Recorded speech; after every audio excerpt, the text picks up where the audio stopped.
Hi friends, అందరూ ఎలా ఉన్నారు? అమెరికా అధ్యక్షుడు డొనాల్డ్ ట్రంప్ భారత్ నుంచి వచ్చే వస్తువులపై 26% టారిఫ్ విధిస్తున్నట్లు ప్రకటించారు. దీన్ని లిబరేషన్ డే అంటూ ఏప్రిల్ 2, 2025న చెప్పారు. ఇది ఎందుకు జరిగింది, దీనివల్ల భారత్ పై ఎలాంటి ప్రభావం పడుతుంది అనే విషయాలు ఈ వీడియోలో తెలుసుకుందాం. మొదట ఈ టారిఫ్ ఎందుకు వచ్చిందో చూద్దాం. ట్రంప్ రెండోసారి అధ్యక్షుడిగా జనవరి 2025లో బాధ్యతలు తీసుకున్నాక అమెరికా ఫస్ట్ అనే పాలసీని మరింత గట్టిగా అమలు చేస్తున్నారు. అమెరికా ట్రేడ్ డెఫిసిట్ అంటే ఎగుమతుల కంటే దిగుమతులు ఎక్కువగా ఉండడం తగ్గించాలని చూస్తున్నారు. భారత్ అమెరికన్ వస్తువులపై సగటున 52% సుంకాలు విధిస్తోందని, కానీ అమెరికా ఇంతకు ముందు కేవలం 2-3% మాత్రమే వసూలు చేస్తుందని ట్రంప్ అంటున్నారు. ఈ అసమానతను సరిచేయడానికి భారత్ పై 26% రెసిప్రొకల్ టారిఫ్ విధిస్తున్నామని ఏప్రిల్ 2న వైట్ హౌస్ లో ప్రకటించారు ట్రంప్.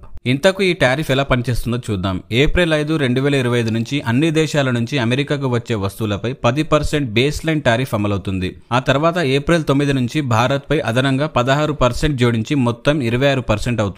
అంటే భారత్ నుంచి వచ్చే ప్రతి వస్తువుపై ఈ రేటు వర్తిస్తుంది. కానీ కొన్ని మినహాయింపులు ఉన్నాయి. ఫార్మా ప్రొడక్ట్స్, ఎనర్జీ వస్తువులు, ఆయిల్, గ్యాస్ లాంటివి ఈ టారిఫ్ నుంచి తప్పించబడ్డాయి. ఇతర దేశాలతో పోలిస్తే చైనాపై 34%, వియత్నాంపై 46%, జపాన్ పై 24% టారిఫ్లు విధించారు. ట్రంప్ దీన్ని మేక్ అమెరికా వెల్తీ అగైన్ అనే లక్ష్యంలో భాగంగా చూస్తున్నారు. ఇప్పుడు భారత్ పై ఎఫెక్ట్ ఏంటో చూద్దాం. భారత్ అమెరికాకు సుమారు $81 బిలియన్ వస్తువులను ఎగుమతి చేస్తుంది. ఇందులో electronics $14 billion, gems and jewellery $9 billion ప్రధానమైనవి. ఈ రంగాలు ఈ టారిఫ్ వల్ల బాగా దెబ్బతింటాయి. ఆటో పార్ట్స్ పై ఇప్పటికే 25% టారిఫ్ ఉంది. ఇప్పుడు 26% అదనంగా పడవచ్చు.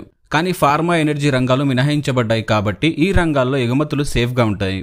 SBI రీసెర్చ్ ప్రకారం ఈ టారిఫ్ వల్ల భారత ఎగుమతులు 3-3.5% తగ్గవచ్చు. ఇండియా రేటింగ్స్ అంచనా ప్రకారం 2005 నుంచి 2026లో ఎగుమతి రంగంలో కొంత నష్టం జరగవచ్చు. కానీ వియత్నాం 46%, బంగ్లాదేశ్ 37%లతో పోలిస్తే భారత్ పై టారిఫ్ తక్కువే. ఇది కొంత ఊరటనిచ్చే విషయం. భారత్ ఈ టారిఫ్ కి ఎలా స్పందిస్తుంది? భారత వాణిజ్య మంత్రిత్వ శాఖ ఈ ప్రభావాన్ని అధ్యయనం చేస్తుంది. ఫిబ్రవరి 2025లో మోదీ అమెరికా వెళ్లినప్పుడు ఇరు దేశాల మధ్య ట్రేడ్ డీల్ కోసం చర్చలు జరిగాయి. ఈ డీల్ మొదటి దశ సెప్టెంబర్ నుండి అక్టోబర్ 2025 నాటికి పూర్తవుతుందని అంచనా. భారత్ అమెరికన్ వస్తువులపై సుంకాలు తగ్గించి ఈ టారిఫ్ ని సమతూకం చేయాలని చూస్తుంది. ఇప్పటికే హై అండ్ బైక్స్, బోర్బన్ వంటి వస్తువులపై సుంకాలు తగ్గించింది. ఈ టారిఫ్ వల్ల ఎగుమతి రంగాలకు సాయం చేయడానికి ప్రభుత్వం కొత్త పథకాలు కూడా ప్లాన్ చేస్తుంది.